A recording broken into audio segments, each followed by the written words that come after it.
The evening air hung cool and still, thick with a quiet that felt almost sacred. A crescent moon floated lazily above, its pale light casting soft silver shadows along the driveway. I had parked a few houses down, deliberately, letting my car blend into the darkened street.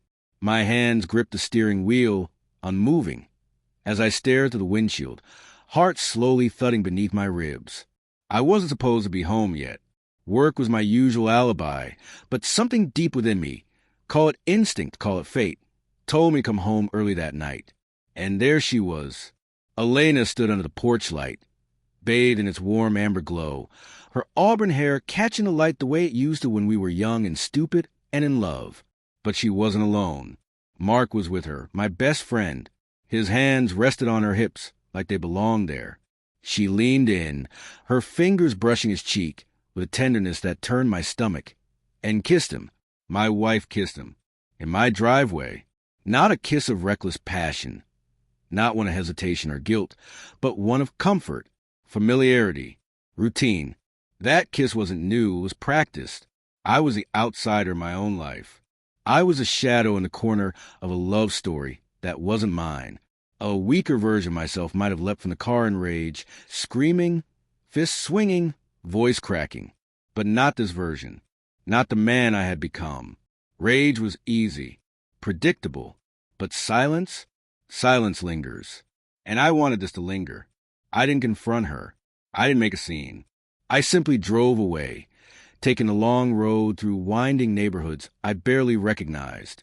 I let the hurt settle like dust in my chest. When I returned hours later, she was asleep, lying peacefully in our bed like nothing had shifted in the world. I lay beside her, not saying a word, staring at the ceiling as the betrayal curled tighter around my spine. But I wasn't broken. I was calculating.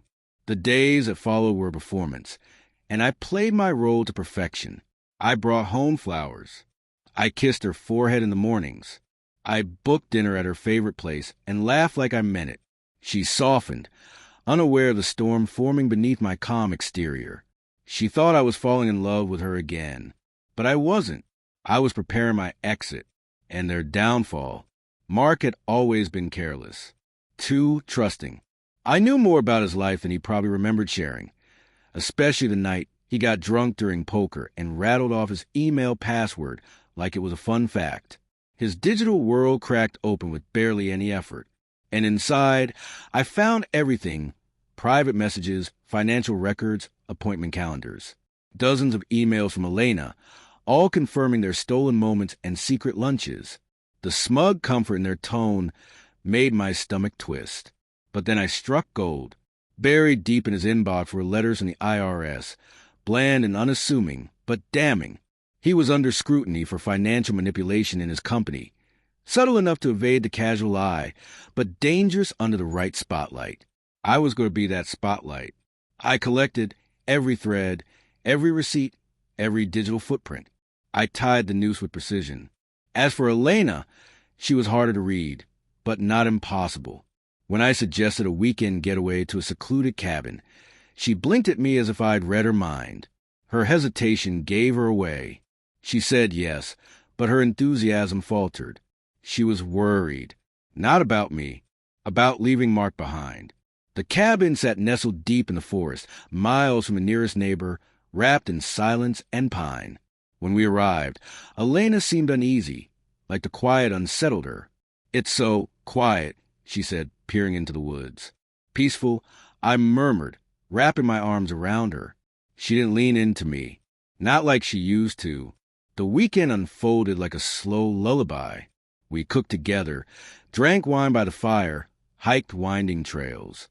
She began to relax again, letting her guard down just enough.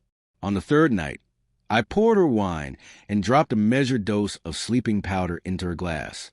She sipped it slowly, unaware, her eyes drooping within the hour. By the time she slipped into unconsciousness on the couch, I was already in motion. I sent Mark a text from her phone. "Emergency. Meet me at the cabin. Come alone." He arrived after midnight. Quietly, confidently. He didn't even knock. Just opened the door like it was his own. "Elena?" he called softly, stepping inside. "Where are you?" "I'm right here," I said, stepping out of the shadows. His face drained of color. Confusion, then panic, twisted his features. "Tom, what are you doing here?" "This is my cabin," I said evenly. "So the better question is, what are you doing here?" He stumbled over his words, reaching for excuses that didn't come. I let the silence build until it cracked around us. Then I pulled the gun from my waistband, not to shoot him, just to show him. He dropped into the armchair like a puppet with its strings cut, hands raised. "Look, I'm sorry. It just happened. I didn't mean... Spare me." My voice was low, steady, dangerous. "You betrayed me. You both did. And now, I want you to understand what betrayal feels like." What followed wasn't violence. It was destruction, surgical and precise. By the time Elena woke up, Mark was gone. I'd sent emails from his account to his business partners and his wife, exposing both his infidelity and financial misconduct. I tipped the IRS with attached documentation and analysis so detailed they couldn't ignore it. Within days, Mark's life fell apart. His wife left, taking the kids. His partners bailed. His accounts were frozen. He tried to call, but I was already a ghost to him. Elena fell into her own collapse. She cried for days, haunted by confusion and guilt she didn't dare name. When she finally came to me, voice trembling, eyes red, it was like watching a stranger beg for a future that had already vanished. "I'm sorry," she whispered. "I made a mistake." I laughed softly, bitterly. "No, Elena, you made a choice." Again and again, she tried to touch my arm. "Please, we can fix this. I'll do anything." I looked at her then, really looked, and I felt nothing. "You can keep the house," I said, rising from my chair. "I don't want it anymore." The divorce came quickly. She didn't contest a thing, just clung to the house as if it could still hold what we had. I let her have it. I moved into a sleek downtown apartment, glass and steel and silence. A new skyline, a new life. Mark, from what I heard, was still grasping at the ruins of his old world, scrambling to breathe through the dust. I didn't care. He was irrelevant now. As for me, I was free. The weight was gone. I rebuilt. I found someone new, someone who knew nothing of betrayal, who saw me clearly and chose me anyway. And every evening, as I stood by the window, drink in hand, watching the city glow, I smiled, because neither of them would ever forget me. And that, in the end, was the most beautiful kind of revenge, one served cold in silence and without a single wasted word.